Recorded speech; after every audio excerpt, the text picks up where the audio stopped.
하나님의 말씀 요한복음 1장 29절부터 30절 우리 다 같이 큰 음성으로 합독하십니다. 이튿날 요한이 예수께서 자기에게 나오심을 보고 가로되 보라, 세상죄를 지고 가는 하나님의 어린 양이로다. 내가 전에 말하기를 내 뒤에 오는 사람이 있는데 나보다 앞선 것은 그가 나보다 먼저 계심이라 한 것이 이 사람을 가리킴이라. 아멘. 오늘은 사순절 세 번째 주일입니다. 그래서 그런지 오늘 여러분이 강단에 이렇게 장식된 꽃꽂이가 아주 범상치 않습니다. 이렇게 붉은색이 띄는 십자가와 또 여러 가지 각양색으로 이렇게 꽃꽂이가 장식되는데, 특별히 우리 보라색 꽃이 이렇게 장식되고 또 흰꽃과 보라색 꽃이 이렇게 어우러져 있는 이 모습이 아마 사순절을 의미해서 이렇게 우리 꽃꽂이 봉사하시는 분들이 하시지 않았나 하는 생각이 듭니다. 보라색이라고 하는 것은 회개와 또 참회, 어떤 이런 것들을 우리에게 상징하는 색이라 해서 사순절이나 고난주간에는 주로 보라색을 이렇게 장식하는 것이 교회의 전통이기도 합니다. 그래서 저도 오늘 이렇게 보라색 넥타이와 이렇게 보라색 행커칩을 꽂고 나왔습니다.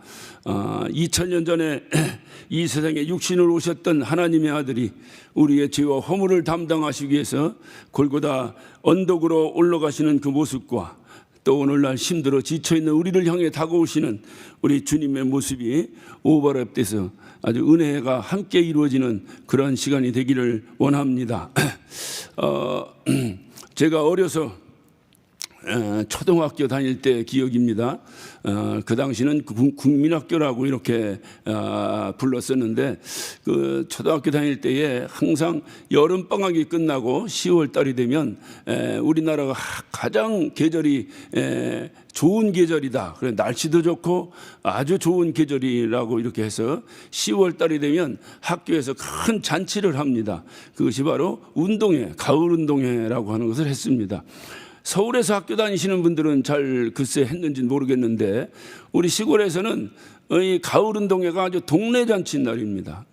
동네 각 기관장들이 모두 나와서 또 한마디씩 하시기도 하시고, 모든 선물 상품을 한뜩 사놓고 또 운동하는 저희들에게 나눠주시기도 하시고, 또 부모님들이 또 그 자녀 운동회 날이라고 해서 온갖 먹을거리를 만드셔가지고, 그래서 돗자리를 가지고 그 나무 그늘에 쫙 펼쳐놓고 앉아서 온 동네가 함께 즐겁고 기쁘게 하루를 보내던 날, 학교의 운동장에, 그 넓은 운동장에 수많은 만국기가 이제 걸리고 그 펄럭이던 그날을 지금도 생생하게 제가 기억을 합니다.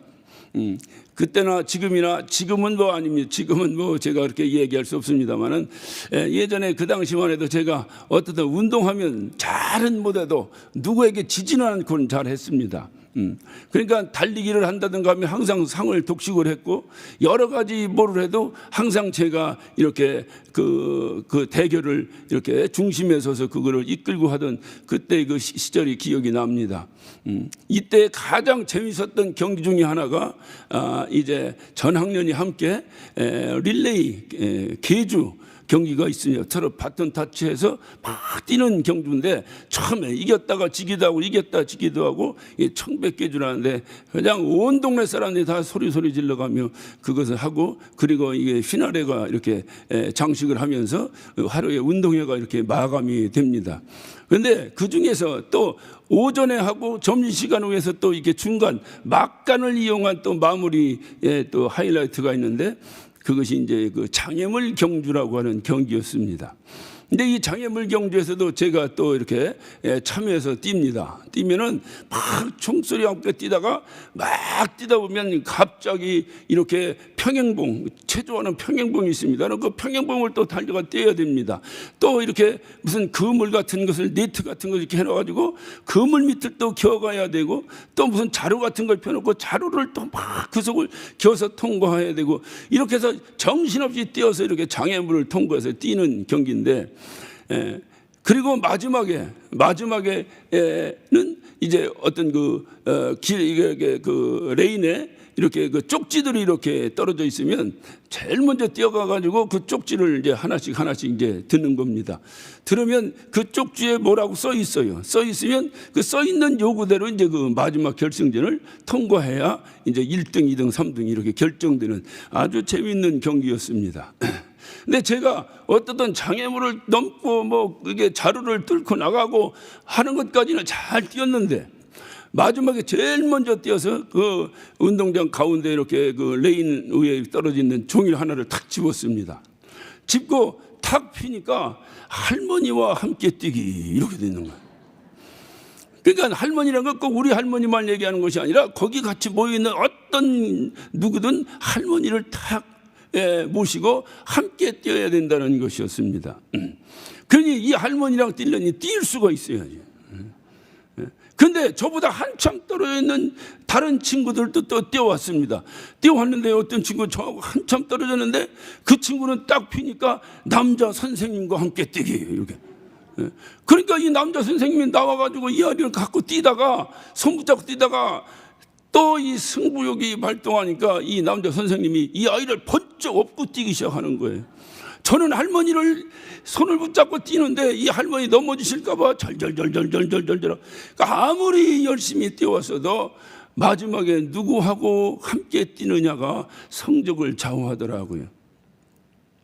흔히들 어르신들이 말씀하십니다. 인생은 장애물 경기와 같다. 수많은 우리의 인생에 장애물이 있는데 그거를 하나 넘으면 끝나는 것이 아니라 또 나오고 또 넘으면 또 나오고 또 나오면 또 나오고 계속해서 장애물 경기와 같은 것이 인생이다. 근데 제가 인생을 살면서 또 이렇게 목사가 되고 신앙생활을 하면서 제가 하나님을 알고 나서 제가 깨달은 바는 그때 초등학교 다닐 때의 장애물 경기와 같은 것이다 하는 생각을 제가 한번 해봤습니다. 장애물이 있습니다. 뛰어넘었습니다. 또 뛰어넘었습니다. 또 계속해서 뛰어넘어도 끊임없이 이제는 좀 해결됐나 보다 하면 또 생기고 이제는 좀 해결됐나 하면 또 생기고 계속해서 장애물이 우리 앞을 가로막는데 그것이 중요한 것이 아니라 내가 누구 손을 잡고 뛰느냐가 더 중요하다. 누구 손을 잡고 내가 뛰느냐가 더 중요하다. 그래서 이제 우리가 이 땅에 살아가는 동안에 아무리 힘들고 어렵고 이제 고통 가운데 있다 하더라도 우리 예수 믿는 사람들이 하나님 앞에 감사하며 항상 기쁨에 있을 수 있는 것은 하나님께서 우리와 함께 달려주신다고 한다면 그분이 나와 함께 해주신다고 한다면이라는 소망이 있기 때문에 항상 하나님이 나와 함께 달려주신다면 아무리 힘든 상황이라도 두려울 것이 없지 않겠는가. 함께 뛰는 것뿐만이 아니라 너무너무 힘들면 나를 업고 그분이 띄워주시지 않겠는가 하는 생각을 할 때에 주님과 함께 사는 것이 가장 승리의 비결이다 하는 것을 깨닫게 되었습니다.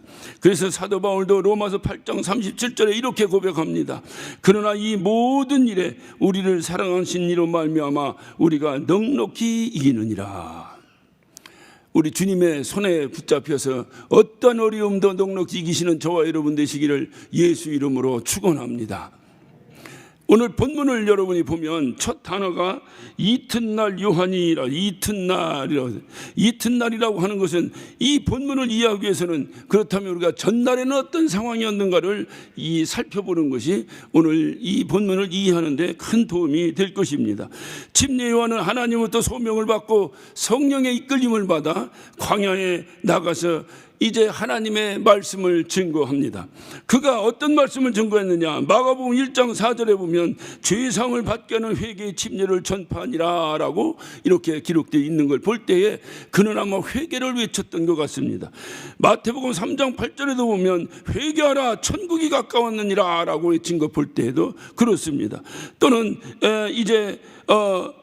누가복음 3장 7절에 보면 독사의 자식들아 회개하라 천국이 가까웠느니라고 외친 걸 볼 때에 그는 바로 회개운동의 장본인이요 그의 선포는 아마 사자와 같았던 선포가 아니었나 하는 생각을 해보게 됩니다. 그런데 이렇게 그 광야에 나가서 그것도 무슨 복받으라는 설교도 아니고 회개하라 이 독사 이 자식들아라고 외치는 이 외침 앞에 이상한 현상이 벌어졌는데, 마가복음 1장 5절에 보면 온 유대 지방과 예루살렘 사람이 다 나아가 자기 죄를 자백하고 요단강에서 그에게 침례를 받더라라고 기록되어 있습니다. 무슨 말씀입니까? 분명히 침례 요한은 광야에서 복음을 선포하고 있는데 그 말씀을 듣기 위해서 온 유대와 예루살렘, 다시 말하면 큰 대도시의 사람들이 그 광야로 몰려들었다는 얘기입니다. 이것이 침례 요한이 이 땅에서 사역했던 사역의 모습입니다. 침례 요한은 회개운동을 통해서 새로운 시대, 다시 말하면 예수 그리스도의 시대를 열어가는 마중물 역할 같은 일을 그는 감당했습니다. 그러다 보니 광야에서 외치는데 수많은 사람들이 몰려들었으니 그 요한이 원함과는 상관없이 요한의 제자들이 이제 생길 수밖에 없게 됐을 것입니다. 그 상황이 이렇게 되니 많은 무리들이 요한을 따르니 상황이 이렇게 되니 이제 그 오늘 19절을 봅니다. 유대인들이 예루살렘에서 제사장들과 레위인들을 요한에게 보내요라고 그랬죠. 그러니까 이런 상황이 돼버리니 이제 그 유대인들이 당황할 수밖에 없었고 그냥 모르쇠로 일관할 수는 없었을 것입니다. 당연히 침례 요한을 바라보는 그들의 감정은 이제 남달랐을 것입니다. 어찌 보면은 그의 인기를 바라볼 때에 시기와 질투도 있었을 것이고요. 특별히 그가 외치는 그 메시지가 범상찮아 이제 메시아에 대한, 다시 오실 메시아에 대한 외침이다 보니까 이 유대인들에게는 상당히 심기가 불편했을 것입니다. 그래서 이들이 바로 이제 오늘 19절에 보면 제사장들과 레위인들을 유대인들이 제사장들과 레위인들을 이제 모집을 해서, 그래서 이거 요한이 도대체 어떤 사람인데 저렇게 많은 사람들이 몰려다니며 함부로 메시아에 대해서 외치는가. 오늘날로 말하면 진상조사위원회가 벌어진 것입니다. 그래서 이 진상조사위원을 세워서 이들을 요한에게 보냈습니다. 요한에게 보내서 그 요한에게 아까 볼 때 19절 봅니다. 유대인들이 예루살렘에서 제자들과 레위인들을 요한에게 보내어 내가 누구냐라고 물을 때에 그랬어요. 내가 누구냐? 성경은 이 한국어의 번역 성경은 상당히 점잖하게 기록되어 있는 글입니다. 그러니까 내가 누구냐라는 것을 그냥 어떤 원어적 느낌을 가지고 그 어감을 살려서 말씀을 드린다면 내 이놈, 내가 누군데 감히 여기서 떠드느냐 그 소리입니다. 내가 누구냐라고 묻습니다. 그런데 이제 여기서 어떤 20절에 요한이 드러내어 말하고 숨기지 아니하였다라고 말합니다. 내가 누구냐 하니까 드러내어 말했다. 숨기지 아니하고 드러내어서 말했다. 이것이 무슨 의미입니까? 바로 이가 이 당시에는 예수를 증거한다든가 무슨 메시아를 말한다든가 무슨 다른 어떤 복음을 증거하게 된다면 이 당시에는 뭐 핍박뿐만이 아니라 목숨을 내놓고 해야 되는 상황이었습니다.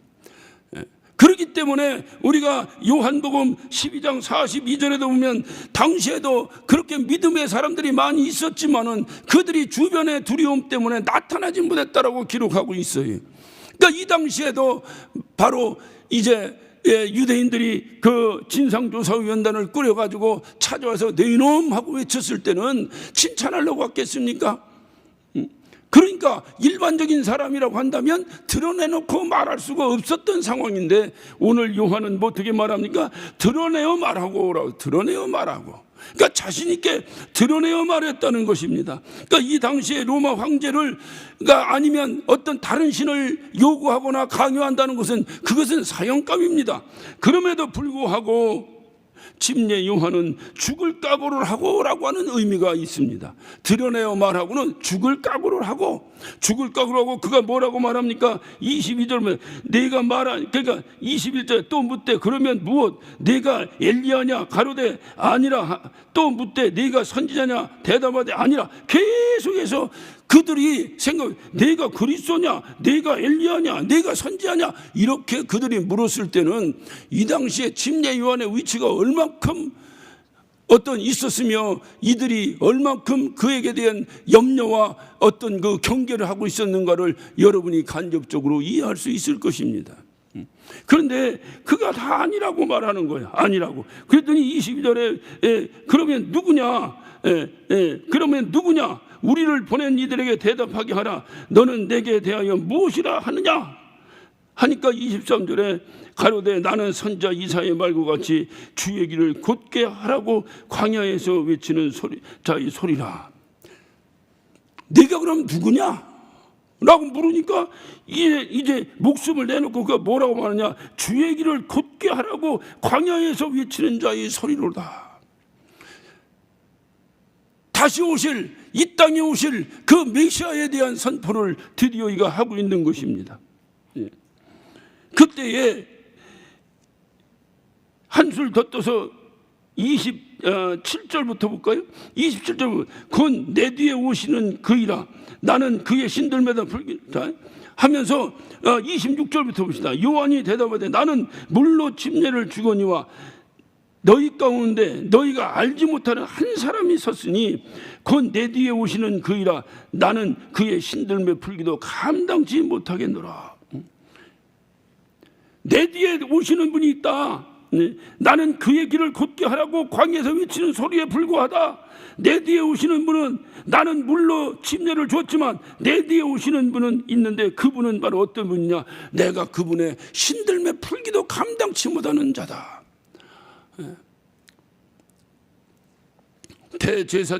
제사장과 레위인들, 이 당시에 진상조사위원으로 파견되었던 제사장과 레위인들, 이들은 우리가 잘 아는 사두개인들이었습니다. 또 유대인들이 그들을 파송했다고 말했지만 24절에 보면 저희는 바리새인들에게서 보낸 자라라고 그랬죠. 그러니까 그 유대인들이 누구냐? 바리새인들이었었어요. 이 당시에 사두개인과 바리새인들은 결코 어울릴 수 없는 사람들입니다. 물과 기름에 불과한 사람들입니다. 전혀 신학적인 장르도 다르고요, 신앙의 패턴도 전혀 다랐던 사람입니다. 서로 비난하고 서로 조롱하고 서로 손가락질하고 내가 더 낫다 네가 더 낫다고 서로 다투던 관계의 사람들입니다. 그런데 오늘 침례요한을 잡기 위해서는 서로 단합합니다. 오늘날에도 흔히 볼 수 있는 일들입니다. 이것을 마귀가 주는 친밀감이라고 말합니다. 좋은 일 할 때는 서로 앙숙이었는데 하나님 일을 방해할 때는 단합돼 버립니다. 그리고 이들이 그렇게 단합을 해서 그래서 침례요한을 공격합니다. 이 당시 침례요한은 공공의 적이었습니다. 침례요한은 그럼에도 불구하고 그들의 질문 앞에 조금도 숨기지 아니하고 또박 분명하게 대답을 합니다.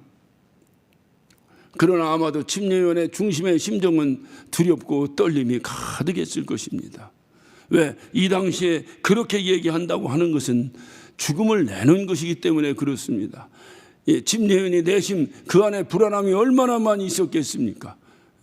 여러분은 침례요한이 왜 죽었는지를 잘 아시죠? 침례요한이 왜 죽었습니까? 침례요한이 바른 말 하다가 죽었습니다. 헤롯 왕이 자기 동생의 저 헤로디아를 데리고 사는 것 때문에 지적했다가 목이 잘려 소반 위에 올려지는 참수형을 당하는 비참한 죽음으로 마무리를 했습니다. 그렇다고 한다면 이 당시에 바른 소리 했다거나 살아남을 자가 없었던 거예요. 그런데 오늘 다시 오실, 아니 이제 우리를 구원하시기 위해서 오실 그 메시아에 대한 선포를 지금 이가 그 사슬 어떤 가득하여 그 침례 요한을 잡아서 어찌하든지 곤경에 처하게 할 것이라고 덤벼드는 이 어떤 제사장과 레위인들의 앞에서 당당하게 드러내고 말할 수 있었다고 하는 것은 자기 목숨을 내놓고, 여러분 목숨 내놨다고 해서 안 두렵습니까? 자기 목숨을 내놓고 내가 이 말하고 죽을지도 모른다고 하는 두려움 때문에 이는 내심 불안함이 가득해 있었을 것입니다. 이것이 오늘 이 본문의 이튿날, 다시 말하면 전날에 있었던 상황입니다. 그리고 이튿날입니다. 이튿날 무슨 일이 있었습니까? 오늘 본문입니다. 이튿날 요한이 예수께서 자기에게 나오심을 보고 그 이튿날 그가 그토록 외쳤던 그가 목숨을 내놓고 외쳤던 내 뒤에 어떤 다른 분이 올 것이다, 너는 알지 못하는 자들이 올 것이다 라고 외쳤던 그분이 이튿날 요한 앞에 다가오고 있습니다. 그것이 이튿날의 지금 상황이에요. 이때 그 이튿날 다가오는 그를 바라보며 요한이 외쳤습니다. 뭐라고 외칩니까? 보라, 세상 죄를 지고 가는 하나님의 어린 양이로다. 세상 죄를 지고 가는 하나님의 어린 양이로다. 오늘 우리가 말씀을 읽을 때 보라, 세상 죄를 지고 가는 하나님의 어린 양이로다 라고 이렇게 읽었을 땐 이 당시에 어떤 이모션, 이 감정이 드러나질 않아요. 이 당시에 죽을지도 모른다는 불안감과 어떻든 이 걱정과 염려와 고통 가운데 사로잡혀 있던 이 침례 요한 앞에 그가 그토록 목숨을 내놓고 외쳤던 그분이 나타나고 계신 거예요. 꼭 어려서 힘센 형한테 두드려 맞고 있는데 저 멀리서 우리 아버지가 나타나신 거예요. 여러분, 이때 이 침례 요한의 감정이 어떻겠습니까? 그 감정으로 오늘 이 말씀을 봐야 합니다. 보라! 너희들이 보라고 말이에요. 너희들이 내가 그토록 외쳤던 그분, 바로 하나님의 아들, 세상 죄를 짊어지고 갈 어린 양이 바로 이분이시다라고 외치는 거예요. 자신 있게 얼마나 흥분되고 얼마나 감격하고 얼마나 큰 기쁨으로 외쳤겠습니까? 자기에게 다가오는 예수, 그 하나님의 어린 양을 바라보는 순간 이에게 두려움은 눈 녹듯 사라졌을 것입니다. 의기가 양양하고 자신감이 있고 승리감에 도취되어 그토록 그 요한을 핍박하기 위해 다가온 그들 앞에서 외치는 거예요. 보라, 세상 죄를 지고 가는 하나님의 어린 양이로다. 세상 죄를 지고 가는 하나님의 어린 양이로다. 내가 어제 너희들한테 말하지 않더냐? 바로 그 내가 말하던 그분이 바로 이분이다. 침례 요한의 심정을 생각하면 얼마나 기뻤을까 하는 생각을 해봅니다. 저는 신앙생활이 이런 거라고 생각해요. 힘들고 어렵고 조롱받고 뭐 예수가 어디 있다고 니들 미쳐서 그러느냐, 뭐 어떻다고 그렇게 교회에서 그렇게 싸우고 난리냐 라고 외치는 그들 앞에서 보라, 내가 그렇게 하는 이유가 바로 이분 때문이다. 그 감격이 바로 오늘날 우리가 원하는 신앙이 아니겠는가 하는 생각을 한번 해봅니다. 여러분, 외국에 한번 나가보셨죠? 예, 요즘은 뭐 이게 코로나 때문에 꽉 막혀서 누구도 나갈 수가 없습니다만, 그래도 외국에 이렇게 나가시는데 말이 통합니까? 문화가 통합니까? 뭐가 통합니까? 어려운 일 당했을 때 정말로 어쩔 수 없어서, 어떤 분은 화장실을 가야 되는데 화장실 어디냐고 물어볼 수가 없어서 그래서 큰 낭패를 당했다고 하시는 분 얘기도 들어봤어요.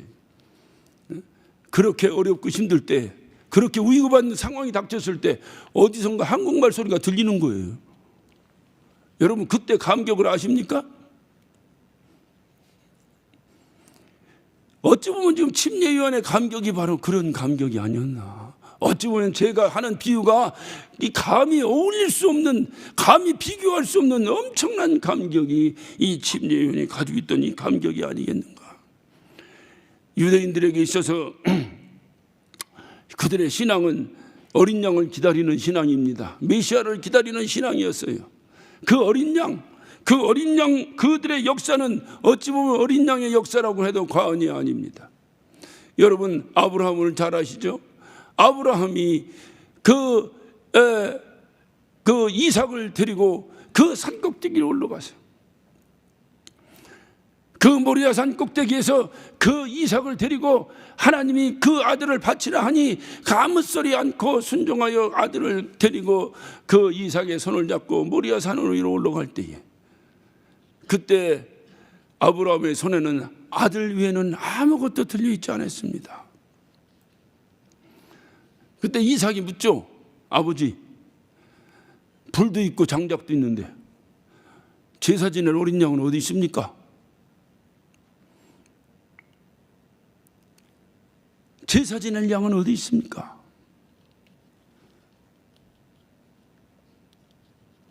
그 양 대신에 꼼짝없이 죽을 수밖에 없었던 자가 이삭입니다.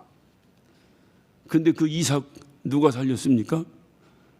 숲을 가운데 걸려있던 어린 양 하나, 하나님께서 예비하신 그 어린 양이 이삭을 살려냈습니다. 이스라엘의 역사는 아브라함부터 시작합니다. 아브라함의 역사가 바로 어린 양의 역사부터 시작하는 거예요. 이스라엘 백성들이 430년 동안 애굽에서 종살이를 했습니다. 그들이 탈출할 때 무슨 역사가 있었죠? 10가지의 모든 재앙이 그들을, 그 바로를 위협하고 그 이스라엘 백성들을 내보내라고 채근했지만 아무 소용이 없었습니다. 그러나 한 가지가 그들의 문제를 해결했습니다. 어린 양의 피가 그들의 문선줄에 발라지는 순간 그들은 해방됐습니다. 그러니까 이스라엘의 역사라고 하는 것은 어린 양으로 시작해서 어린 양으로 인해서 이스라엘 백성들의 그 삶이 시작됐고 어린 양으로 말미암아 그들의 구원의 역사가 일어났던 것입니다. 그 창세기 22장 7절을 보면 바로 이 어린 양의 역사를 통해서, 또는 출애굽할 때의 그 유월절 어린 양의 역사를 통해서 이스라엘의 역사는 계속해서 진행되어 왔습니다. 바로 어린 양을 통해서 구원받았던, 또 어린 양을 통해서 역사가 시작되었던 이 이스라엘 백성들, 그래서 그들은 하나님이 약속하신 땅, 젖과 꿀이 흐르는 땅으로 들어갔습니다. 들어간 이후에 문제가 생겼어요. 그들은 들어간 이후에 타락하기 시작했습니다. 그리고 악을 행했습니다. 그리고 죄를 범했습니다. 그리고 어린 양이 없는 삶을 살기 시작했습니다. 그게 이스라엘 백성들의 역사입니다. 그리고 우리 하나님께서 이사야 53장을 통해서 그들에게 다시 한번 예언하십니다. 우리의 죄를 인하여 고난받을 어린 양을 보내겠다고 하는 예언의 역사가 시작돼. 그 예언의 역사를 받고 유대인들은 살아가고 있는 거예요. 언제 오시려나 그 어린 양 예수가, 언제 오시려냐 그 어린 양 메시아가, 언제 오시려냐 그 어린 양 하나님의 아들이, 이거를 손꼽아 기다리며 살았던 사람들이 유대인들이에요. 다시 한번 회복의 역사가 있고 다시 한번 이제 구원의 역사가 이루어질 그 어린 양, 그분은 언제 오실 것인가? 그 어린 양을 기다리는 역사가 구약의 역사 아니겠어요? 그런데 지금 그 어린 양이 침례요한 앞으로 투복 걸어오고 있는 겁니다. 그 어린 양이, 그토록 기다리던 어린 양이 지금 걸어오고 있는 겁니다.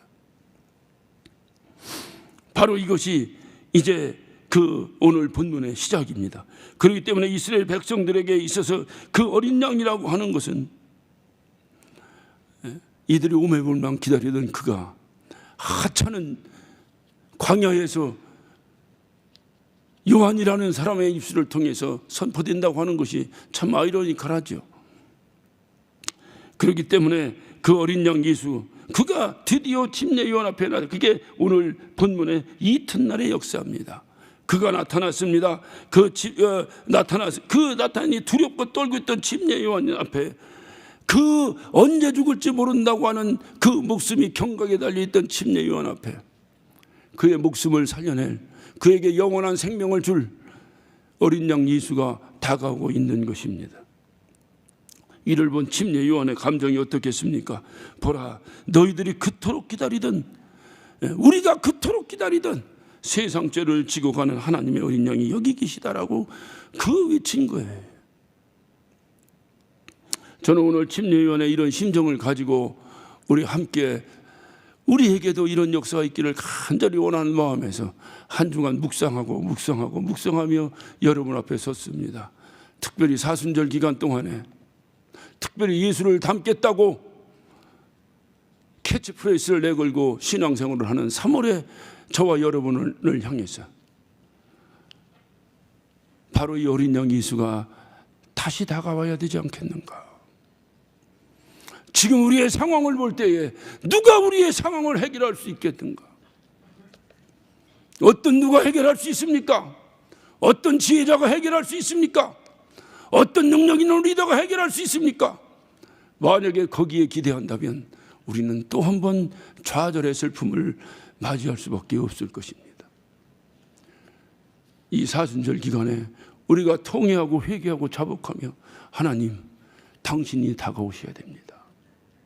침례요한 앞에 다가왔던 그 어린 양 예수, 그 어린 양 예수, 요단강에서 있던 침례요한에게 다가왔던 그 어린 양 예수, 광야에서 죽음의 경각, 죽음의 어떤 두려움에 벌벌 떨고 있던 침례요한 앞에 다가왔던 그 어린 양 예수가 오늘 어찌 보면 태풍 전야, 어찌 보면 사면초가 같은 이러한 이제 환난과 고통과 어려움 가운데서 몸부림치고 있는 우리에게 지금이 바로 당신 어린 양 예수가 우리에게 다가올 적기가 아닙니까? 침례 요한과 같은 심정으로 여러분 앞에 섭니다. 보라, 우리의 모든 고통과 고난과 보라, 우리의 그토록 원했던 소원을 해결할 뿐 어린 양 예수가 다가오고 있도다. 오늘 이것이 선포되는 주일이 되시기를 예수 이름으로 축원합니다. 저나 여러분 가운데 누가 이 문제를 해결하겠습니까? 저는 얼마 전에 그 이유만 집사 점심을 먹자고 그래요. 그래 같이 점심을 먹는데 먹고 나더니 목사님, 오늘 아무개 집사가 남부지법에서 재판 있는데 목사님 가서 기도 좀 해주시면 좋겠습니다. 그래요. 사실 전 가기 싫었어요. 제가 뭐라고 그 법원 다니고 왔다 갔다 하는 게 그게 쉽겠습니까? 그런데 집사님이 얘기하는데 어떻게 목사가 안 간다고 그래? 그래 가자. 그래서 법률팀 자매하고 셋이서 그 미니밴을 타고 남부지법을 갔습니다. 갔더니 이미 시작이 됐는지 이제 그래서 저는 바깥에서 이렇게 기다리고 있다가 그분이 나오면 만나서 손이라도 잡고 기도라도 좀 해주고 같이 차라도 마시면서 위로 좀 해야겠다 하는 마음으로 그 법원 주차장에서 기다리고 있었습니다. 한참을 있다가 그가 나왔어요. 그의 표정과 그의 모습은 제가 무엇으로 위로할 만한 그런 형편이 되질 못하더라고요. 듣자 하니 100번 이상을 경찰서와 법원을 다녔다고 그래요. 도대체 뭔데 이게? 도대체 이 일이 뭔데? 저는 분명히 하나님께 기도합니다. 이 일은 하나님이 책임지셔야 됩니다. 도대체 뭔데? 누가 뭐라고 했길래 한 번도 아니고 두 번도 아니고 100번이 넘도록 이게 뭐하는 짓인가? 투덜투덜 투벅투벅 쉼없이 걸어나오는 그를 붙잡고 기도를 했습니다. 하나님 이를 위로해달라고. 그리고 제가 그를 붙잡고 야 어디 가서 차라도 한 잔 마시자. 그랬더니 그 젊은 안수 집사가 그렇게 얘기를 합니다. 목사님 저 지금 급해요. 그 뭐가? 영등포 경찰서 가야 돼요. 제가 무슨 얘기를 하겠습니까 그에게? 제가 그에게 무슨 얘기를 하겠습니까? 지금 방금 법원에서 무슨 재판을 받았는지 뭔 판결을 받고 나온 그가 지금 또 영등포 경찰서를 바로 가야 된다는 거예요. 아무 소리 못하고 그의 등을 두드려주고 보내고 그의 뒷모습을 바라보면서 야, 유구무원이라는 것이 이럴 때 쓰는 말이구나. 아무 할 얘기가 없었습니다. 제 짧은 세치 혀로 그를 위로한들 무슨 위로를 하겠습니까? 제가 저희 지역 예배당의 안수 집사님과 얼마 전에 어째 그 안수 집사님 표정이 이상하고 그래서 제가 불렀습니다. 저하고 얘기 좀 합시다. 그래서 같이 점심을 먹으면서 얘기를 했습니다. 얘기를 했어요. 목사는 의사입니다. 표정만 보면 그가 어느 병에 걸렸는지 다 보여요. 네. 얼굴 표정이 병에 걸렸어요. 시험에 들어있어요. 어려움이 당하고 있어요. 물었습니다. 왜 그러냐? 했더니 그 역시 똑같은 말을 합니다. 경찰서에서 연락이 왔는데 하루 종일 일을 하다가 피곤한 몸을 이끌고 저녁에 조사를 받으러 갔는데 주민등록번호와 이름을 대니까 앞에 조사하려고 앉았던 경찰이 눈을 부릅뜨더니 이 사람 뭐하는 사람이야? 그러더라는 거예요. 왜 그러십니까? 하고 물었더니 컴퓨터 화면이 넘쳐서 두 화면을 넘어갈 정도로 그 사람의 고소권이 접수돼 있더라는 거예요. 지금 진행되는 고소를 얘기하는 것이 아니라 개혁부터 지금까지 그렇게 계속해서 당하고 가서 조사하고 당하고 가서 조사하고 당하고 가서 조사하고 하다 보니까 그렇게 기록이 남아 있었던 거예요. 그래서 떨리는 마음으로 변명을 했대요. 이건 제가 특별히 잘못한 것이 아니라 교회에 좀 어려운 일이 있어서 하다 보니까 이런 일이 있습니다. 뭔 놈의 교회가 이렇게 고소를 하고 아무 소리 못하고 있어요. 그리고 집으로 돌아오면서 내가 이 교회를 계속 다녀야 되나 말아야 되나, 내가 이 교회를 계속 다녀야 되나 말아야 되나.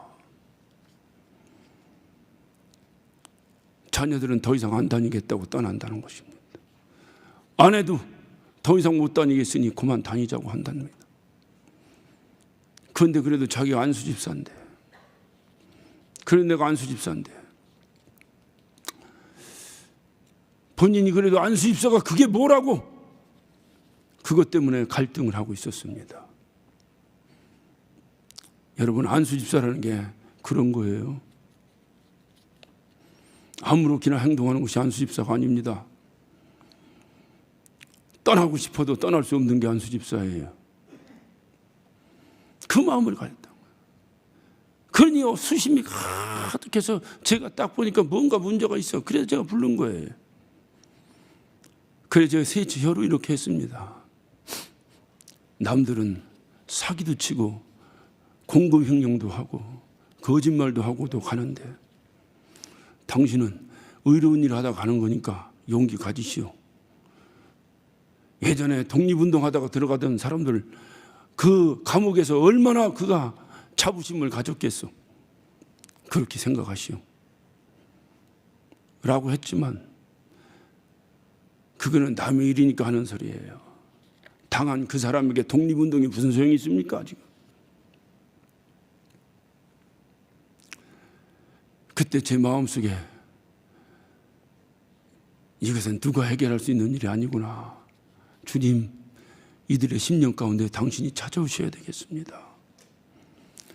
주님, 100번을 법원과 경찰서를 끌려다니고 불려다니면서 어깨 축 처진 저 젊은 안수집사에게 주님이 침례 요한에게 다가오셨던 그 모습으로 저들에게 다가가야 되지 않겠습니까? 지금 고난과 고통 가운데서 몸부림치며 교회의 바로 섬을 위해서 안타까워하는 저와 여러분에게 지금 무엇이 필요하겠습니까?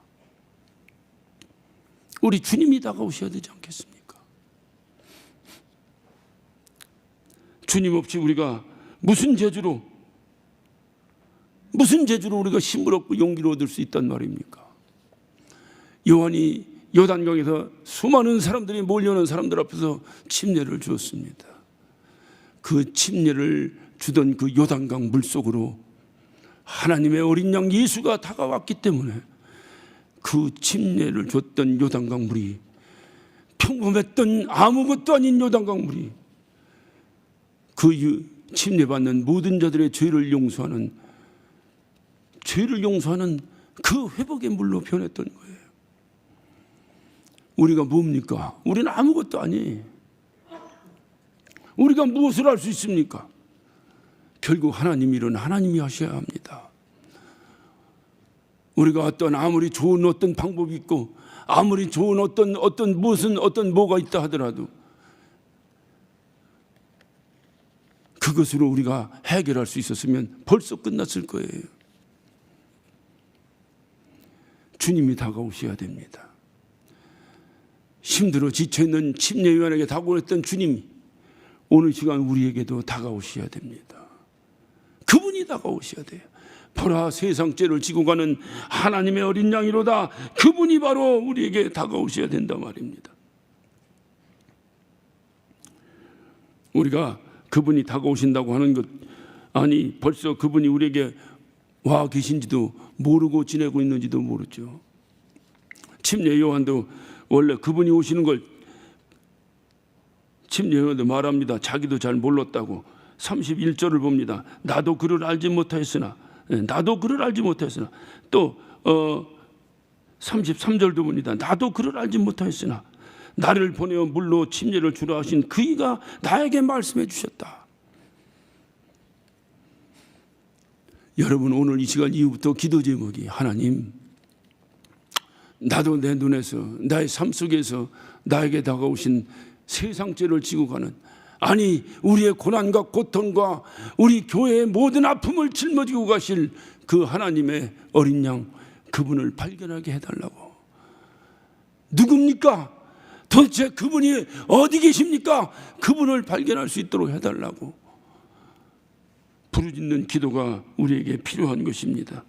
이미 그분이 와 계실 텐데도 불구하고 우리가 알지 못하다면 이제 기도의 불을 켜고 우리에게 다가오실 어린 양 예수를 발견해야 될 것입니다.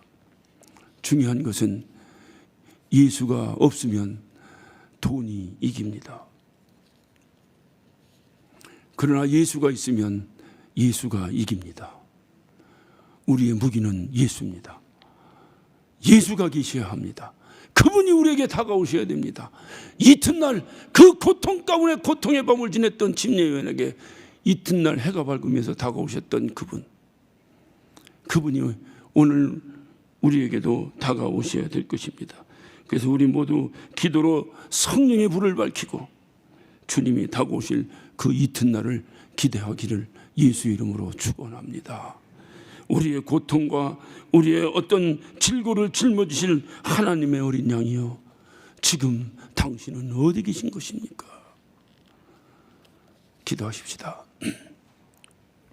오늘 우리 시간 다 같이 한 몫으로 기도하실 때, 하나님, 이튿날 그 사망의 밤을, 고통의 밤을 지냈던 침례요한 앞에 나타나셨던 주여, 숨조차 쉴 수 없고 고통 가운데 몸부림치며 과연 이 교회를 다녀야 되나 말아야 되나 고민 가운데 있는 우리들에게 다가와 주시옵소서. 하나님의 어린 양이여, 우리의 고난과 고통과 질고와 우리의 모든 문제를 짊어지고 가실 하나님의 어린 양이여, 우리에게 다가와 주시옵소서. 우리 다 같이 주여 삼창하시고 한 목소리로 기도하시겠습니다.